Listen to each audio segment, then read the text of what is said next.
Buenas tardes para todos y todas, nuevamente con mis diálogos de educación. Desde la Asociación Colombiana de Facultades y Escuelas de Enfermería, quiero enviarles un saludo muy especial. Hoy tendremos una invitada muy especial, Lidia, que la voy a presentar, es la doctora Lidia García Ortiz. Lidia García Ortiz, ella es licenciada en enfermería, es magíster en ciencias de la enfermería, es doctora en ciencias de la enfermería, es la vicepresidenta del Colegio Estatal de Profesionales de Enfermería de Jalisco y es profesora de la Universidad de Guadalajara en México.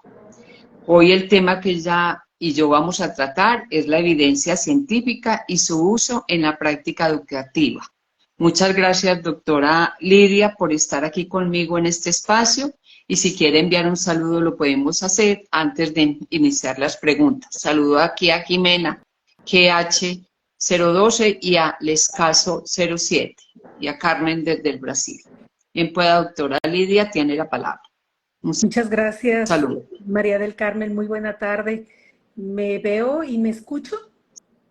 Sí, muy bien. Perfecto, muy bien, pues estamos aquí preparados para dar inicio a estos diálogos por la educación de enfermería, y es un placer para mí desde México, desde un rincón del estado del sur de Jalisco, de México, estar dialogando con ustedes sobre este tema tan importante que es la investigación y la práctica basada en evidencia.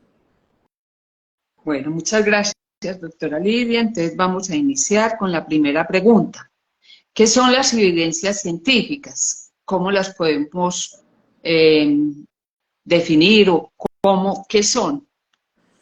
Pues bien, la definición es un poco corta, pero en palabras de mucha trascendencia. Nos dice que esta evidencia científica es el uso consciente y explícito, juicioso, de datos válidos y disponibles, de procedimientos, bueno, siempre proceden de investigaciones científicas, ya que cuando se habla de evidencia científica, pues se va a determinar la certeza y el grado de confiabilidad de una cosa. Y cuando usted dice es consciente, ¿qué significa eso, doctora Lidia? ¿Qué es consciente? Es el uso consciente. Es el uso consciente, es un uso deliberado acerca de una búsqueda específica sobre una temática. Por eso es que debe de haber ese nivel de conciencia, de preparación para estar haciendo preguntas que nos ayuden a dar respuesta a nuestra práctica real. Ya, muy bien. ¿Y qué características tiene esa evidencia científica? ¿Qué características para que uno pueda conscientemente de pronto utilizarlo?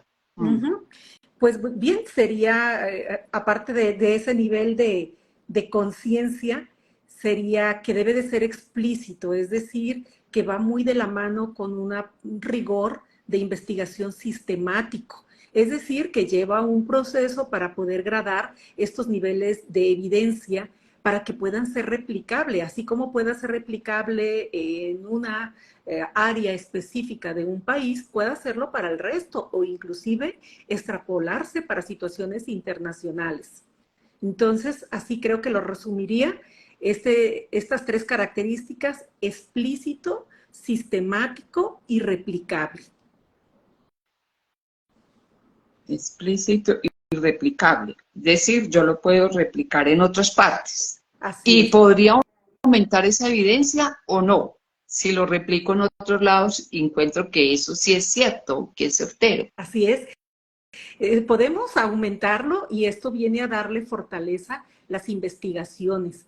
el nivel de la rigurosidad de la investigación cuando se publica. Desafortunadamente o afortunadamente hay mucha investigación, pero pocas veces la publicamos. Entonces nos vamos a fortalecer. Si yo acá en México estoy investigando acerca de un tópico y usted allá en Colombia también, y tenemos similares resultados, entonces esto hace una evidencia más sólida, más nos ayuda más a replicarlo, a decir que realmente tenemos evidencia de cómo podemos solventar una situación en la práctica. Ah, muy bien, porque es que a veces de pronto uno se queda con lo que hay en otro lado, pero si no lo pruebo aquí, por ejemplo, en Colombia, entonces veo, tengo que mirar si eso también es certero y si hay evidencia de eso en otro país. Saludo aquí a Augusto Giraldo, a otras personas que se me perdieron, que no las encuentro, pero que ya aparecerán.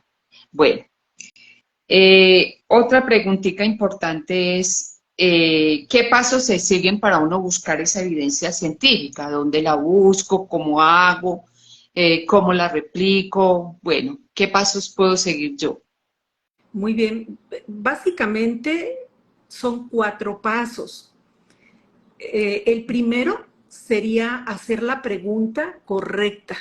Muchas veces tenemos errores desde el planteamiento de la pregunta, pero creo que el primer paso es hacer la pregunta correcta, es decir, los elementos que debe de llevar esta pregunta. Hay varios tipos de preguntas, la más común, y ahorita voy a explicar la PICO, que hablamos de paciente, intervención, comparación y resultados. Estas 4 partes se deben de desagregar muy bien en nuestra pregunta. Cuando nosotros estamos haciendo una pregunta de investigación, debe de quedar muy claro. De ahí, de esos componentes, pudiéramos decir que de allí vamos a utilizar los términos que nos maneja la Biblioteca Virtual de Salud, por ejemplo, donde vamos a encontrar o los Medical Subject Headings, mejor conocidos como términos MESH, que ya están indexados en diferentes bases de datos, estas palabras clave o keywords. Entonces, una vez que tenemos estas palabras claves, nosotros nos vamos como un tercer paso, pudiéramos decir, buscamos esta evidencia en bases de datos. Normalmente lo hacemos en bases de datos grandes como PubMed y ahí nos establecemos un protocolo de búsqueda, pero también podemos meter estas palabras clave a buscadores como Lilacs, buscadores como Cielo, y bueno, ahí podemos encontrar un sinfín con un protocolo de búsqueda. Una vez que nosotros encontramos el total de artículos, voy a dar un número, tal vez 1000, por ejemplo, me estoy quedando corta, habrá tópicos en los que encontramos más información, pero es parte de esta búsqueda que decía ahorita al principio, donde nosotros somos conscientes y somos juiciosos. Porque una vez que encontramos 1000 artículos, por ejemplo, tenemos que ser minuciosos en meter filtros, dependiendo del fenómeno en que buscamos. Entonces, esos filtros le vamos a dar la temporalidad. La mayoría de veces ponemos 5 años. Pero puede ser que el fenómeno no lo estemos encontrando, podemos abrirnos a 10 años, tal vez. Esto ya dependerá de la temática y del investigador, pero sí es importante establecer un tiempo, establecer el lenguaje y bueno, tal vez si no tenemos los suficientes recursos, también pedirle a esta base de datos que fueran textos completos. En una primera revisión hacemos una búsqueda de títulos y resumen para ver si nos vamos a quedar, si es realmente esto lo que estamos buscando. Y bueno, en un segundo momento es necesario leer el artículo completo para, con apoyo de algunos otros recursos como algunas, les nombramos, bueno, hay varios recursos, pero ahorita voy a mencionar los de CASPI, por ejemplo, que hay varias plantillas que nos ayudan a gradar evidencia de acuerdo a lo que nosotros tenemos como artículos. Entonces, de ahí, pues esto estamos haciendo el último paso de la evaluación de la evidencia. Prácticamente son los 4 pasos que nos dicen metodológicamente para la búsqueda de la evidencia científica. Ahora, como profesionales de enfermería debemos de actuar con base en esas evidencias. Acá en México tenemos un Centro Nacional de Desarrollo Tecnológico que ellos se han dedicado a trabajar guías de práctica clínica y que de alguna manera estos protocolos, que estos 4 pasos que yo les acabo de mencionar, ya los hacen ellos. Grupos de expertos, bibliotecarios, personas del área de enfermería, del área de ingenierías, del área de la salud, expertos se ponen a trabajar, hacen grupos de colaboradores, hacen redes de trabajo y nos generan para quienes estamos en la práctica, en los hospitales, en los centros comunitarios, podamos tener a la mano ya literatura revisada, ya con todos estos procedimientos, vamos, que entonces sí nosotros podemos identificar qué es una evidencia, qué es una recomendación o un punto de buena práctica clínica. Prácticamente creo que los puntos, este último que digo, actuar con base en la evidencia, nos sirven mucho las guías de práctica clínica.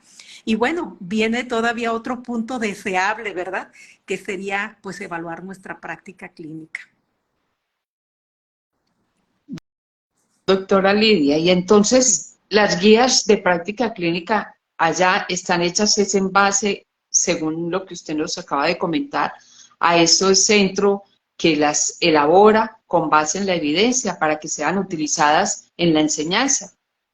Sí, en la enseñanza, en el pregrado, en la enseñanza continua del personal que ya se encuentra en las instituciones como operativos para las personas, para cualquier persona que se dedique, tanto en la parte clínica, asistencial, comunitaria, puedan acceder a estas guías de práctica clínica y dar un cuidado bajo la mejor evidencia científica.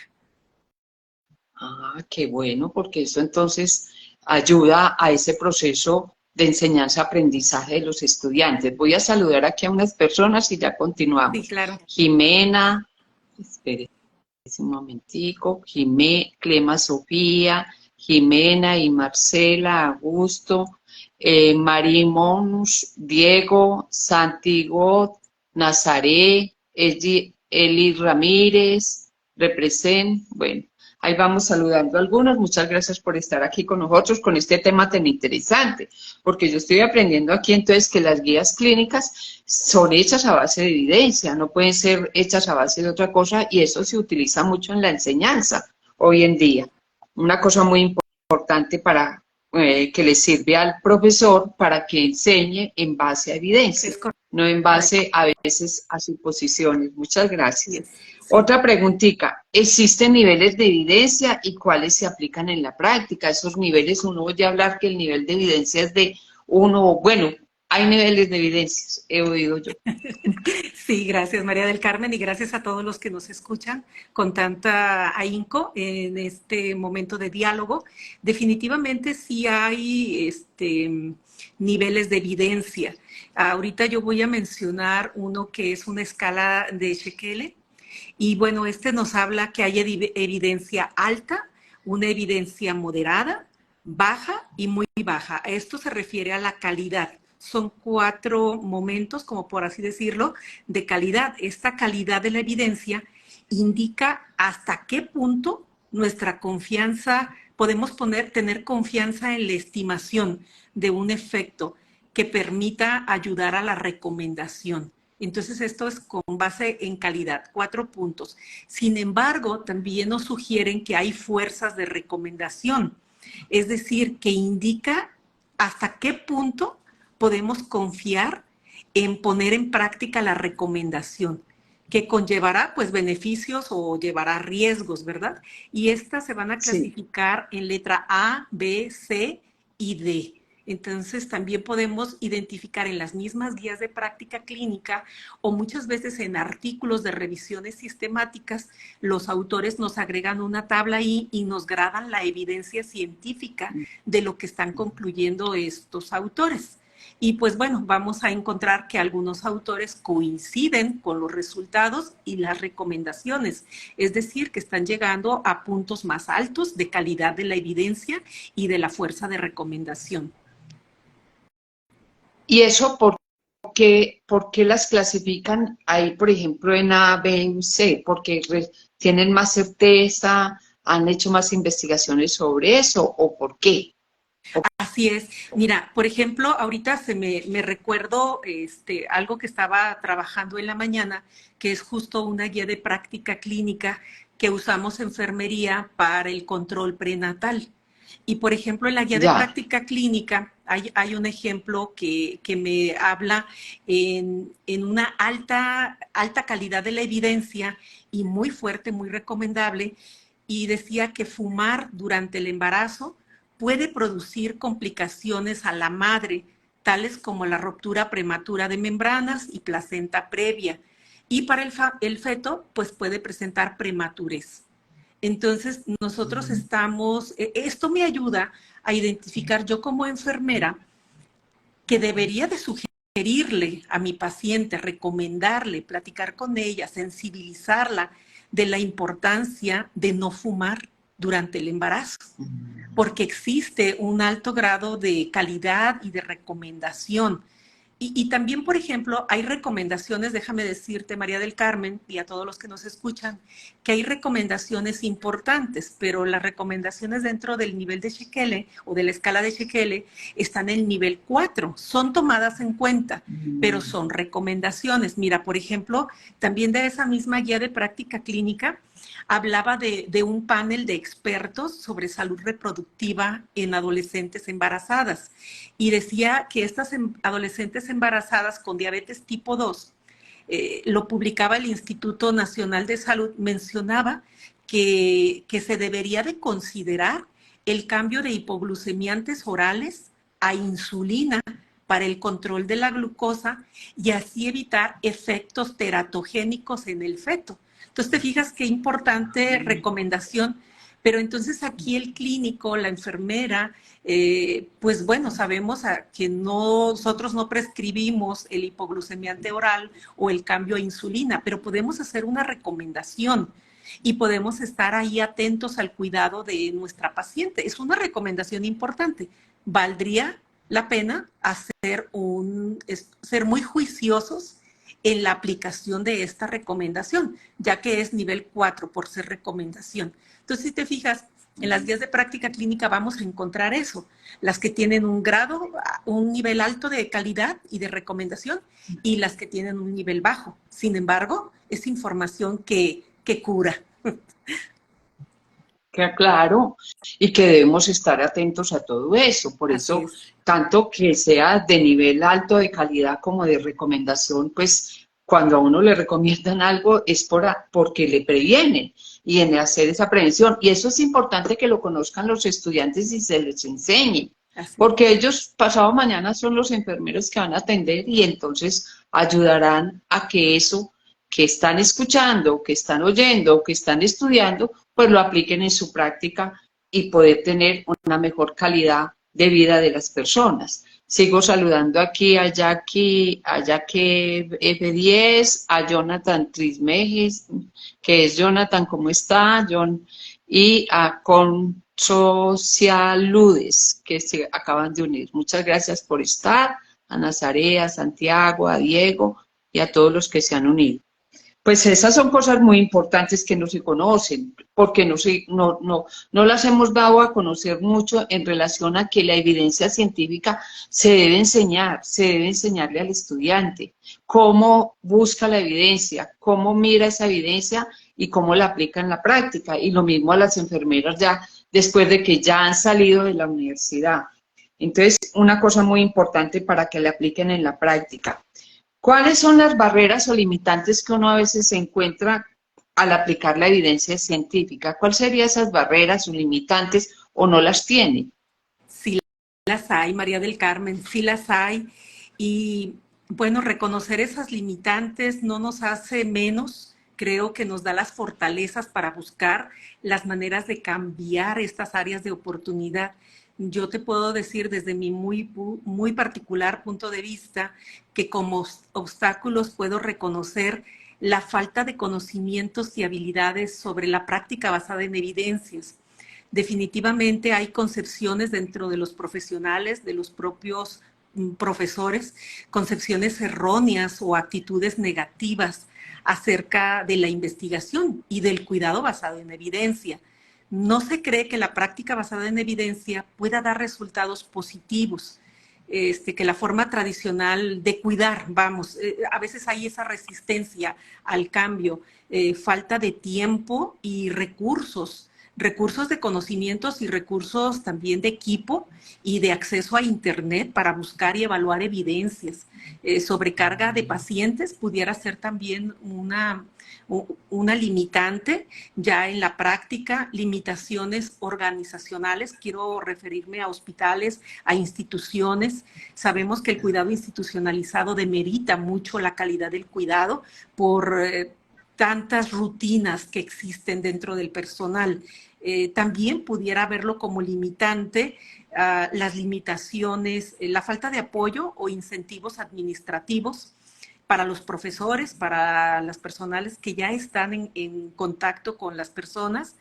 En las universidades creo que pudiera ser una limitante la falta de tutores de la práctica basada en evidencia, presiones de los pares académicos muchas veces para continuar con las prácticas tradicionales, resistencia al cambio, ya te lo decía, carencia de autonomía sobre las prácticas y quizá lo más importante, la falta de desarrollo de habilidades y comportamientos que apoyen esta práctica basada en evidencia, porque prevalece esa enseñanza rigurosa para conducir investigaciones en pregrado, desafortunadamente, y en los programas de maestría, en vez de enseñar la enseñanza que fuera más enfocada hacia un cuidado basado en la evidencia. A veces estamos un poquito fuera de estas necesidades y se enfocan en otros temas, pero creo que, sin temor a equivocarme, esos pudieran ser las limitantes o estas barreras que encontramos para la práctica educativa. Y quiero decir que no solamente la práctica educativa se lleva dentro de un salón de clases o un laboratorio, porque muchas veces la práctica educativa que es de más impacto la tenemos en los hospitales junto a otra enfermera, donde ya estamos trabajando ese rol modelador de la conducta, y cuando ya estamos en el hospital frente al paciente, si hay alguna duda, si hay algo que pudiéramos nosotros cuestionar, preguntar, como enfermera es importante llevarla a ver estos documentos de guía de práctica clínica y hacer estos diálogos entre profesionales y decir, ¿tú qué opinas? ¿Tú qué piensas? ¿No? Hacer estas reuniones, estas charlas, esto es muy importante. Por eso digo de esta sobrecarga de pacientes. La enfermera tiene tanto paciente que a veces no se da el tiempo de esta enseñanza junto a su asistente estudiante, sino que estamos más en función de tengo un ayudante y voy a sacar el trabajo y el turno. No sé si me explico, pero creo que todas estas limitantes que acabo de mencionar, pues nos llevan a tener un fracaso o no tener un 100% de desempeño en la utilización y en la generación de evidencia científica. Entonces yo le hago una pregunta, pero esta pregunta me van a matar. Los textos van a quedarse atrás. Esa cosa que escribieron hace 5, 6, 7 años en los textos, eso ya hay que mirarlo como obsoleto. Pues no obsoleto, pero ya no es la evidencia de lo que yo le tengo que enseñar a una persona para que aplique en la práctica. Y entonces a veces nos vamos a esa rigurosidad de que este procedimiento se hace de esta manera cuando pudo haber ya otros métodos que ya han sido investigados y que ya están propuestos. ¿Usted qué opina de eso? Porque es que yo a veces veo que le piden el texto. ¿Los textos servirán o no? ¿Qué tenemos que hacer? ¿Qué recomienda usted? ¿Qué haríamos? Pues yo creo que necesitamos trabajar esta neuroplasticidad, ¿verdad? Y saber que lo que hace tiempo funcionó, en estos tiempos puede ser, da la pauta a que uno se cuestione, a que uno busque una mejor manera de cuidado. Mira, no sé en Colombia, pero aquí la práctica todavía es muy común en los hospitales que obtenemos al producto y inmediatamente en cuanto lo recibimos hacemos un secado y el control de la temperatura, ¿no? Pero ya hay estudios, ya hay investigaciones que nos dicen que no es necesario estar sacudiendo al bebé y quitarle todo el líquido que trae, sino que realmente ya hay bolsas especiales que nos ayudan a la termorregulación del bebé. Entonces sí tenemos que cuestionarnos el protocolo que tenemos nuestras costumbres y enseñarnos a pensar y sobre todo a la par irnos con las instituciones, las organizaciones, porque también se deben de preparar. Muchas veces hay una brecha que nos separa totalmente la parte de la formación con la parte de la práctica. Porque no, señorita, aquí se trabaja y se hace esto, ¿no? Pero sí es necesario ya actualizarnos y sobre todo tener esta visión de cambio a futuro y de una práctica consciente y humanitaria. Sí, exactamente. Y mirar a ver qué es lo que está entrando nuevo, lo que hay nuevo, o proponer cosas nuevas, porque para eso es que se enseña, para que el otro piense, aplique, pero trabaje en un contexto determinado y con sus recursos haga e invente cosas nuevas, porque si no, entonces vamos a seguir siendo lo mismo, repetitivos, imitadores, que es lo que se pretende que se cambie en la educación. Aquí saludo a Fabián Solano, a Jorge, a Manuela, a Zuli Camacho, a Luis Alfonso, a Jackie. Muchas gracias por estar. Desde México también nos envían un saludo. ¿Qué entonces recomendaría usted para que el profesor cambie su metodología y su forma de enseñanza con la práctica basada en la evidencia? ¿Qué les recomendamos? ¿Qué les decimos a los profesores?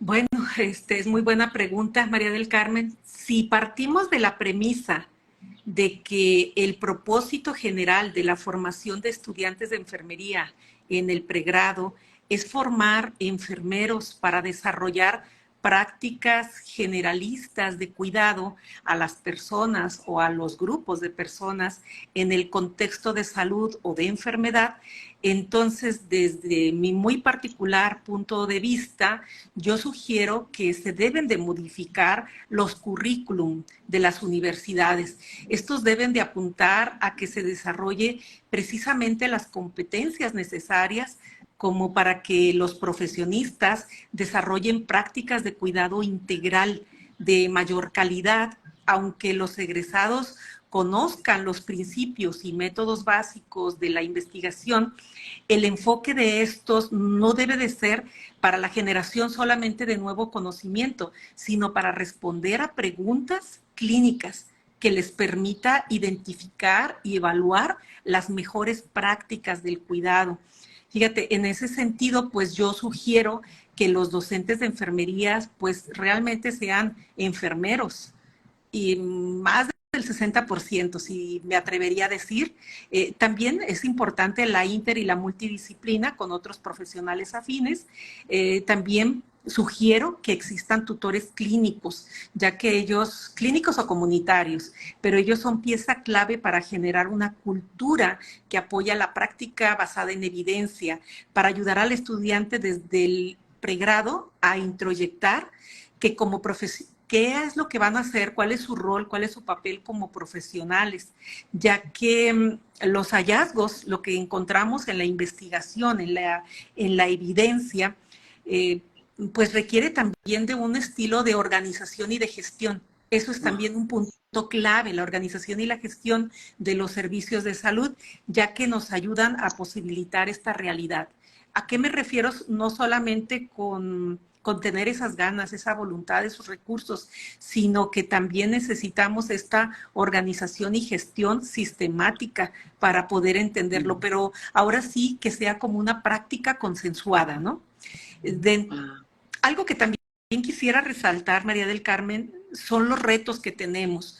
Yo voy a hablar por México, pero no sé si también en Colombia pase esto. Si nosotros realmente queremos tener un avance en la aplicación de la práctica basada en evidencia con esta visión optimista, pues debemos comenzar paralelamente en el desarrollo de condiciones para que haya un avance simultáneo en el sector de salud y en el sector educativo. Es decir, que no solo dejo solamente a la universidad, a las escuelas, sino que vaya de la mano con este sector de salud, de tal forma que no se genere esta brecha que ya te comentaba entre la enseñanza y la aplicación, sino que los estudiantes, además de haberlo, aparte de haberlo aprendido en el aula o en los laboratorios de enseñanza clínica, pues sean beneficiados con el modelaje de los servicios de las enfermeras y los enfermeros, porque realmente es ahí donde se hace el enfermero, donde realmente pone en práctica sus conocimientos y se empodera como enfermero y enfermera y sabe llegar al indicador que es nuestro paciente, donde debe de llegar con esa rectitud, esa seriedad, pero sobre todo no perder de vista nunca el humanismo, el contacto, porque hemos olvidado que el indicador más importante es nuestro paciente y cómo se sienta atendido, ¿verdad? Y estos Muy pues son bien, solamente herramientas. muy bien, muy bien. Eso me encanta, eso último que acaba de decir. Lástima que el tiempo se nos acabó porque seguiríamos conversando de la práctica basada en la evidencia porque esto es Sí, un tema largo. sí. Estos son puntadas que les damos a los que nos están escuchando para que miren muy bien cómo hoy en día tenemos que mirar en la enseñanza otras cosas importantes que hay en el mundo y que a veces las olvidamos y en nuestro contexto. Muchas gracias por estar aquí. Aquí me dicen que la hay muy interesante, profe. Gracias a Estela, a Olga, a Darlis, a Joavera, a Temo, a Fabián. Muchas gracias a todos los que se unieron y le doy la palabra para que se despida, doctora Lidia, y nos veremos en otra oportunidad para seguir hablando de estas temáticas. Claro que Muchas sí, gracias.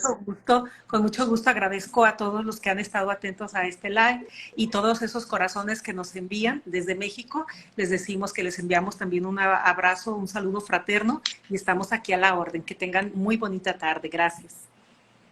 Muchas gracias, doctora Lidia, por estas conversaciones, por estos aportes que nos dio y nos estaremos comunicando. Muy amable y a todos ustedes que participaron hoy, muchas gracias por estar aquí y oírnos y escucharnos. Hasta dentro de 8 días, con otra like que haremos. Bueno, adiós. Bye. Hasta luego.